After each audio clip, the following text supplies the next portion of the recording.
Well, hello, everybody. Good afternoon. Welcome to the BFTAA and More Show. This is your host, Louis George Walker, and I'm coming to you live from the KUAW studios located at 4510 East Linwood Boulevard in Kansas City, Missouri. And so glad that you can join with us today for today's show of the BFTAA and More. BFTAA is the Black Family Technology Awareness Association. And we have partnered with the W.E.B. Du Bois Learning Center and formed this radio station, Knowledge, Understanding, and Wisdom, KUAW. KUAW radio broadcasts 24 hours a day. And you can pick us up in a lot of different ways. Right now, we're not on Facebook with our live, as we have some difficulties with them right now, but we are on YouTube and we're on Twitch. And we're also coming to you, just a second here, uh, via there. Okay, and we're also coming to you through KOJH, Kansas City's original jazz house, located in the 18th and Vine area over on 18th and Highland, matter of fact. So, yeah, we're broadcasting in a lot of ways, and you can pick us up on all of your Bluetooth-enabled devices. If you want to pick us up, we're audio only on TuneIn, the TuneIn app, if you have it, on YouTube. We're video, but audio on Get Me Radio, Online Radio Box, My Radio Tuner, and on Radio Garden. So if you go to any of those sites, you can pick us up. If you have a smart speaker, tell your smart speaker to play KUAW, and it will find it. So if you have Google, Amazon, or some other smart speaker, just tell it to play KUAW, and you will pick us up there. So we're on a lot of different frequencies, a lot of different platforms. 100.3 is our FM side with KOJH. So we're just glad to be able to bring you some information and news about what's going on in the city and what's happening. I know with the weather right now, they're talking about some rain coming in, maybe a storm about 6 o'clock. So I'll be trying to head home before I get too wet because, I'll melt. So I'm going to be doing that. But we're glad that you're here today. And I'm working with this as we're setting up our new way of broadcasting, as I'm trying to bring in a little bit different. I'm going to change this background and all that we're doing as to give you a feel of getting the information that you need in the community from a community source. So I'm just glad to be here with you. The rain that's coming in, we'll be watching that to see. I'll check my weather station on my local or on my trusty cell phone and see what's happening out there from time to time with that. But we're also going to be coming to you with some of the news and technology that's going on. I want to get back to telling you a little bit about technology and then how it relates to what's going on in the world. It shows that it's 76 degrees outside right now. And in the area that I'm in, I don't see a radar on the storm right now, but the rain is supposed to come in a little bit later. So we're ready to be here. And like I say, we're going to keep you up on what's happening up until I get out of here.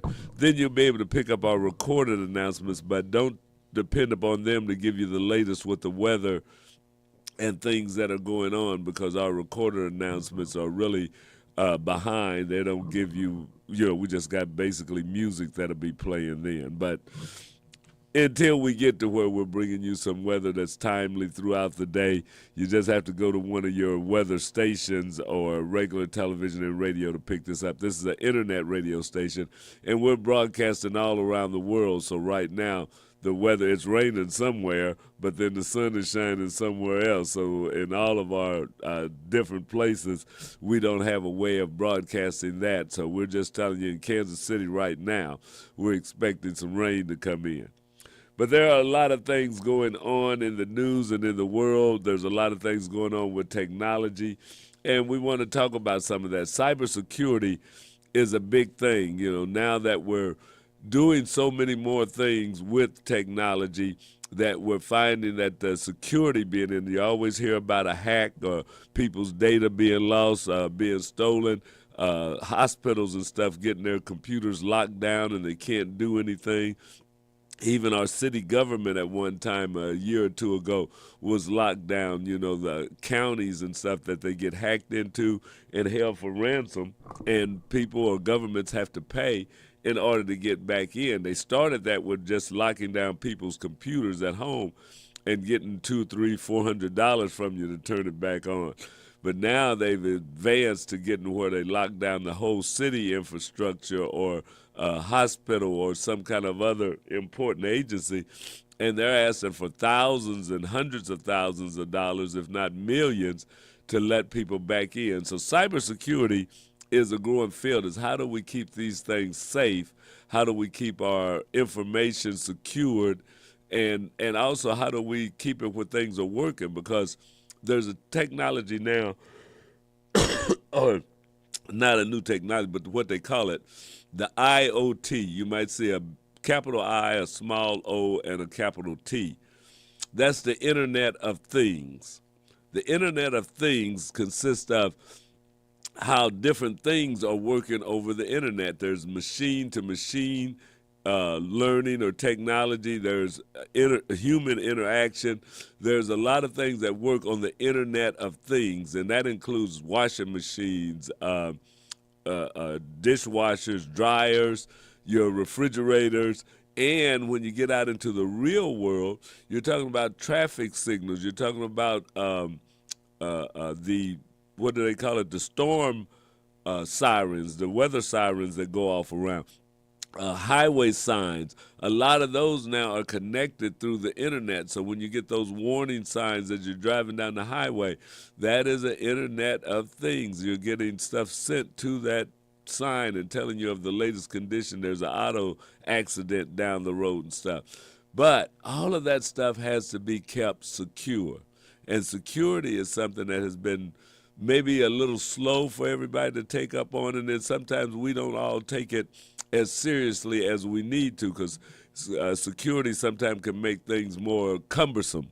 It's just like going to the airport now. You know, it used to be that you bought a ticket and you got on the airplane. You know, you just walked up and showed them your ticket and got on the airplane and you flew. When I first started flying, you could carry anything you wanted onto the airplane.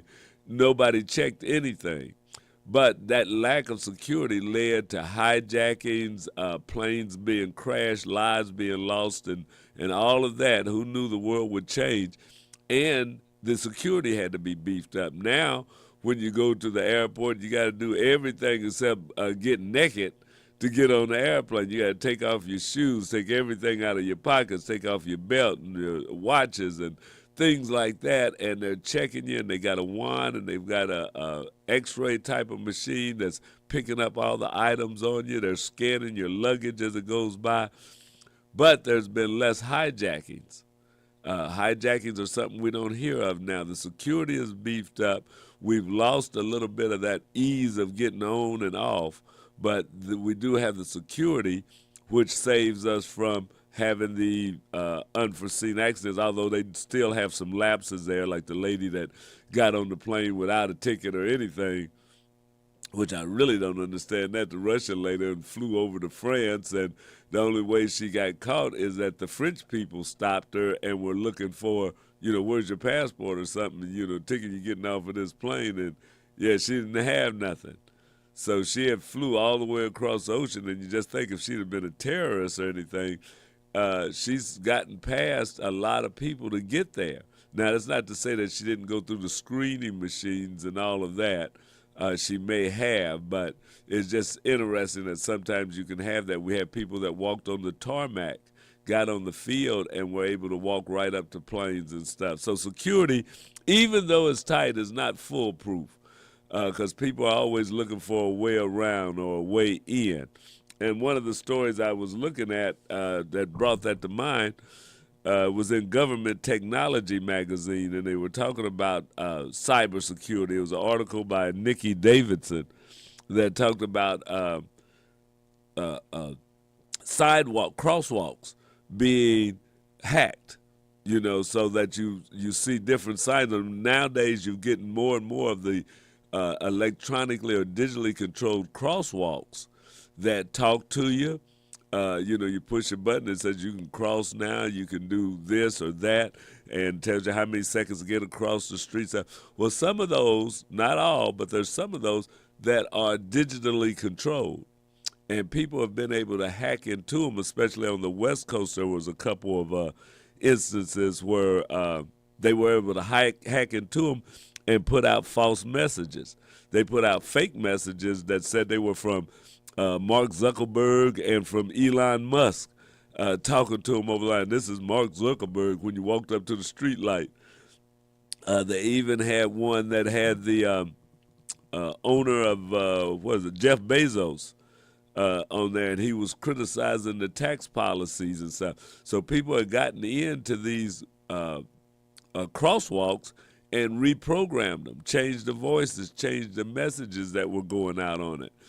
A lot of that showed up on the internet. You saw, different little clips of it, and it seemed like a prank and a lot of fun, but it's showing the vulnerability that somebody could get into this at crosswalk sign and change its voice, change what its message is to something else. Now, we would think it was funny that you hear it say that this is Elon Musk or Jeff Bezos, or this is Mayor Quentin Lucas telling you to wait for the light to change and stuff. It sounds, fun and light. But you have to think about it from a security point of view and from safety point of view.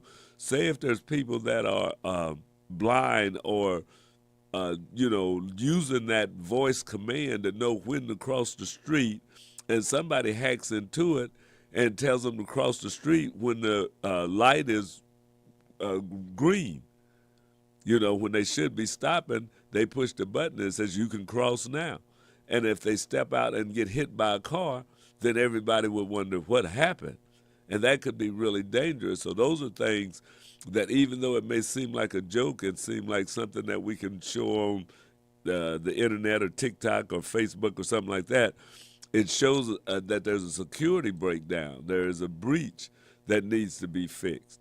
And these things, we get more and more used to them. I drive down the street now and I look up at the highway information sign. If it says, oh, hey, there's an accident before you get to 210 highway, then I'm thinking, well, hey, maybe I better take I-35 instead of going on down 210. Well, just think of all the chaos that could be caused by that. If the sign tells you that there's an accident, the highway is closed, get off at the next exit, so you get off. And then at that exit, there's another sign on 35 saying, hey, the highway's closed. You have to get off. You could end up with a traffic nightmare from security being lax. And, our sign system, our information system got hacked and was down for more than a year. Last year, I think it was, or just at the end of the 2023, and it took them almost a year to get that thing back up. They had to change out everything to get the information back up and put the security together. So cybersecurity is very important. I know a young man that was on our robotics team, and he's working in cybersecurity now, just got out of college, and that's a good field for our young people to be going into. We need to be telling them about things like this and letting them see things like this so that we can get some of the best and the brightest working to try and thwart the hackers, the ones that are getting into your machines, that are getting into street signs and things, because a knowledgeable hacker with the right equipment could potentially change crosswalks to sound, to play a different message. And sometimes it's because we get lazy and we don't put in a password. We set something up, or they put in the default password. They think that might have happened with some of these crosswalks, is they put in the password that comes from the factory. When you turn it on and it's working and people connect to it and say, hey, we're good, and leave. Well, anybody that goes to that site or can go to the manufacturer's site may be able to download a manual on that crosswalk system and look it up and see what the default password is. When you first get it, it'll have this in there and you'll have to change it. Well, if it never got changed, they may give it a try and say, hey, I'm in. I can change some stuff in here.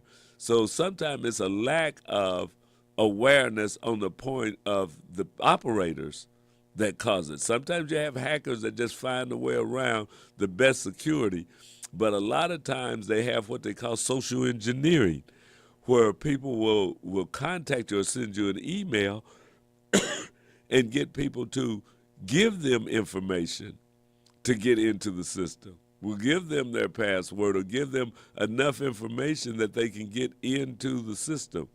So security is important, and we all need to start looking at it more, because whether you're on the internet or not, a lot of the companies that you deal with, a lot of the functions that you do on a day-to-day basis are controlled by the internet.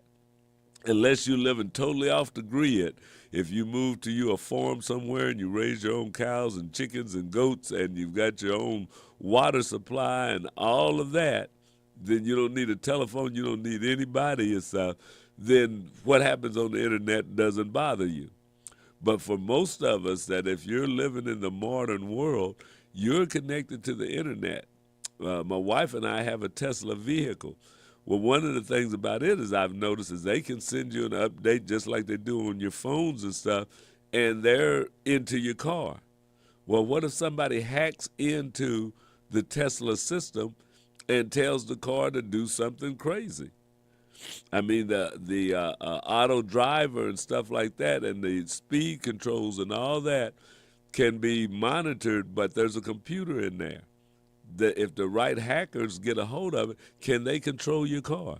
And they don't even give us an opportunity to put a password in there, because Tesla wants to be able to get into it and download your upgrades or look at it or what have you. So I don't think we even have a password to security. We're dependent totally on Tesla to be secure. And if they're not, then it could be a disaster for us. Somebody hacks into their machines and does something to their software, so the auto driver locks into the high speed, it just goes and goes.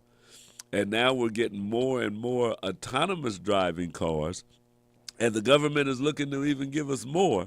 I heard that on the news just the other day, that autonomous cars have driven so many million miles now in a lot of cities and stuff that they're ready to expand their usage. That the autonomous car is going to become more and more of an everyday item. While I was out in California in November, April, there's a cab company or a transportation company like Uber and stuff, Waymo, and there's nobody driving. You call and it comes and you get in and you take off. We got to seeing these vehicles going around and was wondering what they were and thought they were just delivery, but somebody informed us, no, that's a taxi system or a ride system that you can use, that there's no driver in it. You call them up and they show up and you just get in and drive. It takes you where you're going and that's it. You get in the back seat, there's nobody in the front seat, and you go. And it's not all bad. I mean, it is convenient. It is something to do. But we have to think about that. You know, the security. How is the security kept up on it?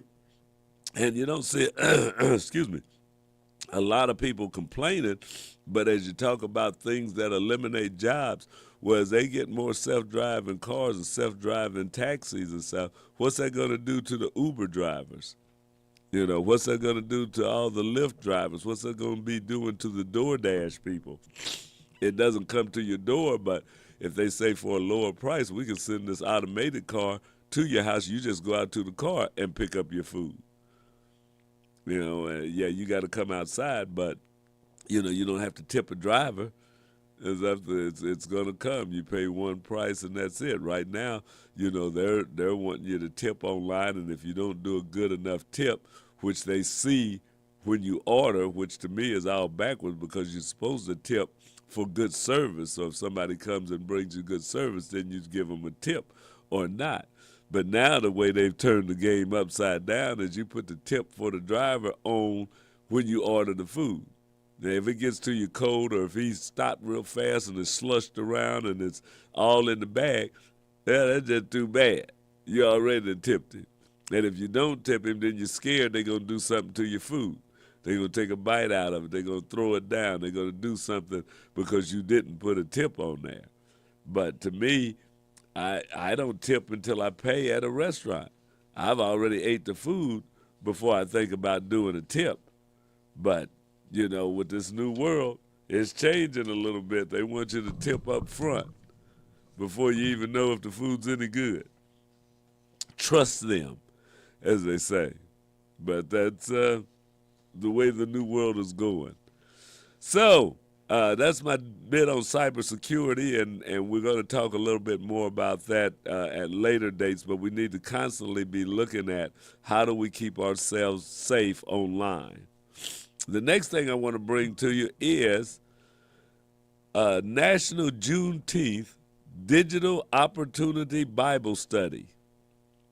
So check this out. National Juneteenth Digital Opportunity Bible Study. Remembering, rejoicing, and reflecting. This is going to go on June the 19th at 11 a.m. to 2 p.m. It says, join us for AI training for digital workforce futures. You can join in person at the Greater Grace Temple, and that's 7 Mile Road, so it looks like it's in Detroit. Or you can join the meeting via Zoom, and they have the meeting ID on the flyer. We're going to see about getting this posted so that you'll be able to see it. You can register in advance, but it's the Juneteenth Bible Study, and it's being brought to you by the, what's the name of that group? They've been around, the Multicultural Media, Telecom, and Internet Council. So it's MMTC, Multicultural Media, Telecom, and Internet Council. And it's all about helping our community get into this digital age. It says join Black churches for Digital Equity Coalition opportunity, for the National Juneteenth Digital Opportunity Bible Study. The free event will focus on equipping Black communities with workforce development skills for an AI-driven job market. Greater Grace Temple of David and Bishop Charles E. Ellis III, the church pastor, will co-host the event in Detroit, Michigan. It will be live streamed on Facebook and Zoom. So that's the thing that you want to look up. So if you need to find that, go to put in National Juneteenth Digital Opportunity Bible Study, and you should be able to find it there. Or you can go to the Multicultural Media, Telecom, and Internet Council, MMTC.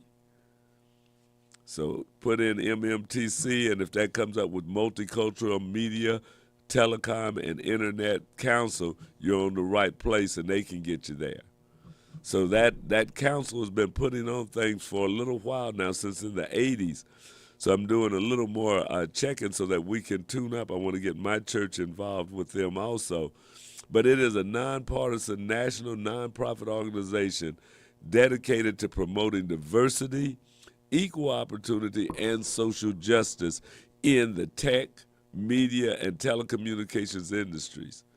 So it's an online, it's a mission and work. It's outlined a mission to work. The mission is to ensure equal access and representation in technology, media, and telecommunications by creating opportunities, raising awareness, and advocating for policies that promote equity and inclusion. Sounds a little bit like what the Black Family Technology Awareness Association does. So it would be good to have conversations with like-minded organizations. So they're trying to promote this, and raising awareness is part of our name. And that's what we know. You've got to be aware of it. Their vision is a society where all communities are connected, educated, healthy, and empowered to thrive. Their core values are equity, inclusion, justice, integrity, transparency, entrepreneurship, and empowerment through equal opportunity. And through equal opportunity in technology is what BFTAA is about. Some people don't want to use some of those words that if they talk about inclusion, that, oh, that's a bad word now. But, hey, we've got to talk about it. What they work on, their areas of work is advocacy. They engage with organizations like the FCC, that's the Federal Communications Corporation, the FTC, and the U.S. Congress to address issues impacting diverse communities. They advocate for policies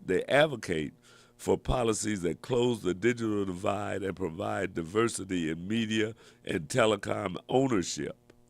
Huh. Entrepreneurship and access is number two thing they do. They support diverse entrepreneurs in gaining access to capital and breaking down structural barriers. They help new entrants become media and telecom owners. Number three, equal employment opportunity. They fight for fair employment practices in radio, TV, and cable industries. Number four, training and development. It trains and deploys a pipeline of lawyers and professionals into the communications industries. Over 100 fellows have completed programs in communications law and policy since its founding. And community engagement. They host conferences and policy salons to bring together leaders from various sectors to discuss critical issues. Excuse me. I've been coming down from a cold that I had over the weekend.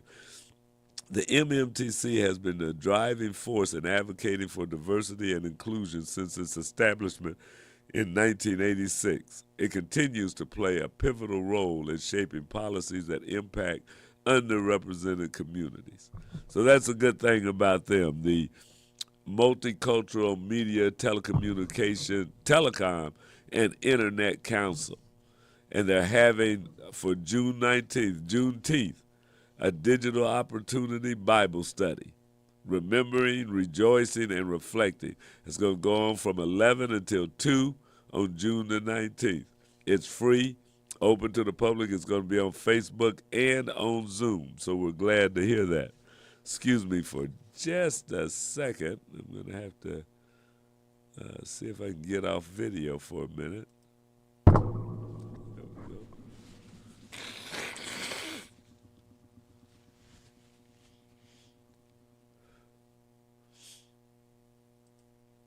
All right. Now, I'm back with you again and stuff. Had to blow my nose there.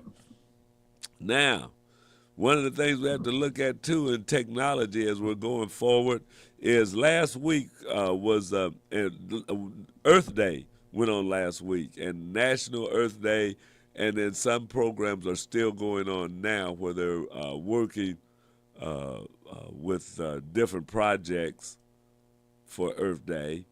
And one of the things that I had that I was looking at, let's see if I can find it again. I hope I didn't. I might have threw it away or had it on a tab that I got rid of. Looks like, let's see. Yep. I'm not seeing that right now, so unfortunately. Oh, here we go. Nope, that's not it. So we will have to go on to the next story that we have here. And that is, over the past 2 months, the Trump administration has taken steps to eliminate regulations addressing climate change, pull back funding for climate programs, and cancel methods used to evaluate how climate change is affecting American society and its economy. Now it is directly undermining the science and research of climate change itself in ways that some of the nation's most distinguished scientists say will have dangerous consequences. So this is from ProPublica, a nonprofit newsroom that investigates abuses of power. You can sign up to get their stories, get some of the biggest stories as soon as they're published. It's ProPublica. So, proposed cuts to the National Oceanic and Atmospheric Administration, the agency whose weather and climate research touches almost every facet of American life, are targeting a 57-year-old partnership between Princeton University and the U.S. government that produces what many consider the world's most advanced climate modeling and forecasting systems. NOAA's work extends deep into the heart of the American economy. Businesses use it to navigate risk and find opportunity, and it undergirds both American defense and geopolitical planning. the possible elimination of the lab called the Geophysical Fluid Dynamics Laboratory in concert with potential cuts to other NOAA operations threatens irreparable harm not only to global understanding of climate change and long-range scenarios for the planet, but to the country's safety, competitiveness, and national security. Okay, so that's the thing that we have to look at. They are, according to a document, NOAA's overall funding would be slashed by 27%. So NOAA's going to lose, or could lose, I guess, in the process of losing a quarter of their budget.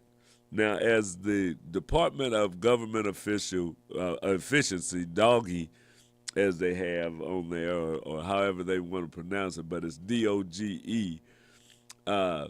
There's a lot of waste and fraud going on in the United States in all of these policies and programs.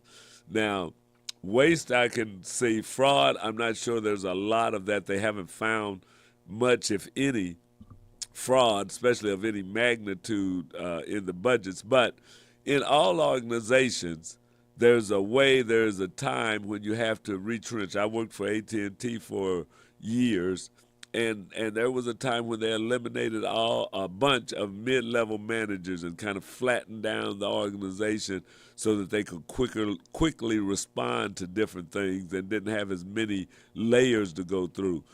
That's a thing that happens in business. Businesses always have to adjust, and sometimes moving out the less efficient is hard, but it can be done, or it needs to be done. That is just a normal thing of business. But at the same time, it's generally done with some kind of thought of how you're flattening the structure out and how you're rearranging things. You don't go in with a meat cleaver and just say, everybody get out. That doesn't do it, because then you can cause more chaos. And some of that I see now, because companies that downsize a lot, sometimes it goes into the news. I remember when Sprint was here and they were having layoffs and it was this and that. These things happen, but there's a way that you can do it. And a lot of times what we see happening now is people are doing it with the publicity in mind. We're going to do this, we're going to get rid of that, and maybe not looking at everything that has to be done or how to do it in an efficient manner. Cutting without regard to how you cut can, like when they let go of people that were working on nuclear energy and stuff, can be dangerous. You can cut the wrong things, and it may not haunt you today, but 6 months down the line, something will happen, and they say, well, we need to do such and such. Well, them people ain't here.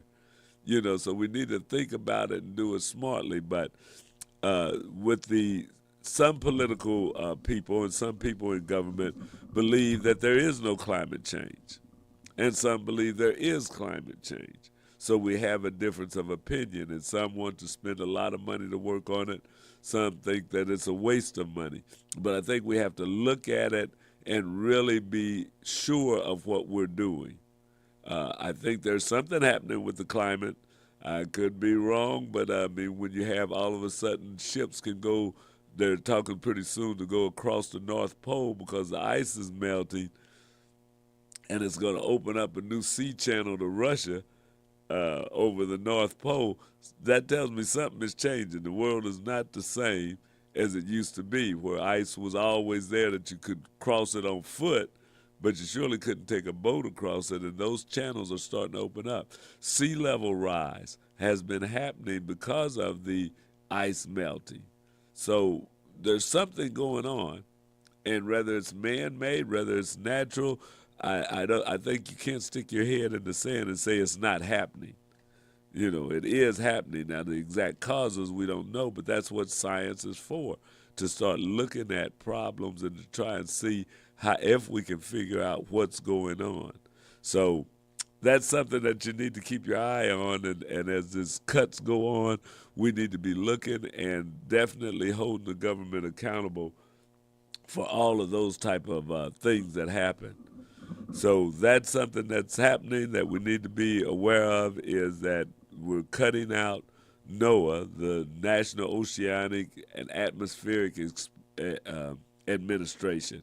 They check the seas and the oceans. They forecast the tornadoes. I'm not well the tornadoes, but also the hurricanes and the temperatures of the ocean and all of those temperature changes and stuff. In partnership with a lot of universities, that's what our research is. If we cut out all of our research, then you have a problem. You can be a short-lived success by cutting out research and taking all of that money and say we made a whole lot more money. But in the years to come, because you don't have research, you don't investigate or you don't grow as fast as other companies or countries because your research dollars are not there. We have to make sure that we keep research dollars because we have to stay ahead. We have to make sure we keep generating researchers that can do that type of work. We want to open up our colleges and for our young people to get in there and become the leaders of tomorrow that will find these new problems and new solutions to the old problems. So we have to watch when we start cutting a lot of the scientific stuff out that it may come back to haunt us in the future. So not being partisan about it, trying not to be partisan about it, but we do have to look at how we're carrying out these type of things. So that's just the thing. Now, we got a little bit of light stuff going on here. And the light stuff is what's going on at the movies. What's going on at the movies? Mr. What does it say here? I got this from Because of Them We Can, I think, site, which is another website that gives us a lot of information. Let's see. I think that's the site that I got this from. But it says, with this opening, Sinners now holds the title for the biggest debut of an original movie since Jordan Peele's Us hit the theaters in 2019. Black Enterprise reports that not only did the film outpace industry projections, it dethroned the massively hyped Minecraft movie, proving once again that fresh storytelling, especially from black creatives, can lead the pack in a landscape often dominated by reboots and sequels. So Ryan Coogler, and I think he was the guy directed Black Panther, directed and produced by Ryan and his wife, Zinzi. So it's a team, Ryan Coogler and Zinzi Coogler, Ryan and Zinzi Coogler. And yeah, this was from Because of Them We Can.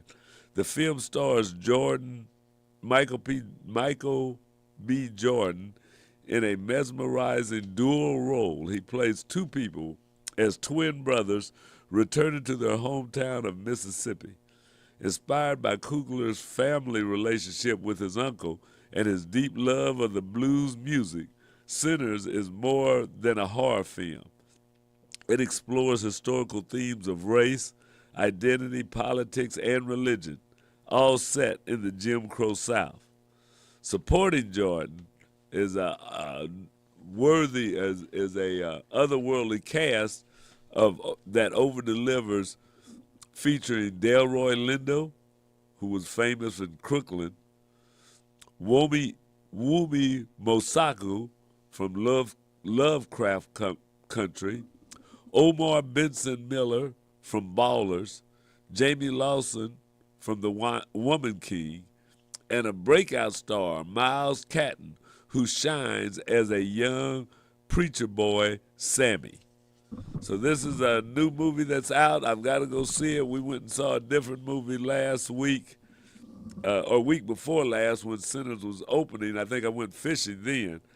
But Sinners is out, and it's doing good at the box office, and we want to support this young man, this husband and wife team that have created another new movie that's fresh. You know, it's not a reboot. It's not number 2 or 3 or 4 of something. It's a fresh one. So the Cooglers have done it again with a great cast and a good movie. So we're just glad that things are working out for the cast, for the creators and directors of Sinners. I think they did over $50 or $60 million the first week. They said even dethroned Minecraft movie, and that was all over the news with people tearing up the shows and throwing stuff and everything else with Minecraft.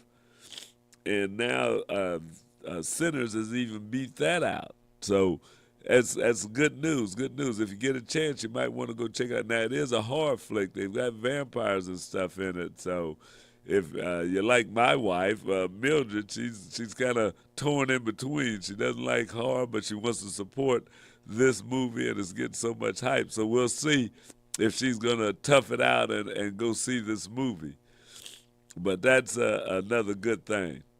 Another thing I want to bring you up to date on is that I'm still uh, getting ready for the MR 340, the Missouri River 340-mile race from Kansas City, Kansas to St. Louis. I've acquired me a another boat. I've got a little bit bigger, more comfortable boat to go in this year. I just picked it up Friday. I'm going to try and get it in the water. With all this rains coming up, though, it won't be a good time to put it in the river. I may have to see if I can get it into a lake somewhere. But with all this rain, the rivers get high and they're really not safe to get out on. Because I went to the car last year and there's like trees and big logs and all kind of stuff coming down the river, and it's like, okay, I don't necessarily want to get out and fight all of that right now. And the current was really swift. So I thought, well, okay, we'll wait for that to drop down a little bit. But I am going to be getting out on the lake this week or this weekend and try and get a few strokes in and see how this boat handles. Or whenever it doesn't rain that much, either Friday or Saturday, or maybe first of next week. But yeah, look for more information. I'm going to give you my boat number and things that you'll be able to follow as I travel the state of Missouri, me and my friend Raphael, as we go 340 miles. We got unfinished business we didn't complete last year, and this year we want to make it all the way. So we learned some things. He's picking him up a new boat, and I've already changed my boat. So we're hoping that with the more information that we have now and better equipment and better preparation, that we'll be able to complete this 340 miles. We're asking for your prayers and your encouragement for us. We'll give you the number so you can watch us, or watch our numbers going down, and you won't be able to watch us. But I also want you to check it out. You can go to my site. You can go to L. George Walker, or you can go on YouTube and see a lot about the MR 340. We're going to be taking off. I was on the news last year. I think it was Fox 4 had me on there as my first trip down the river. But we're going to try and do something a little better this year heading out. So I thank you for joining us. Be sure and stay tuned to KUAW Radio. Continue to support the Black Family Technology Awareness Association and our robotics and all that we are doing in the community. And we'll be back again next week for the BFTAA and more show right here on KUAW Radio, Kansas City, Missouri. Thank you for joining me, and we'll see you next week.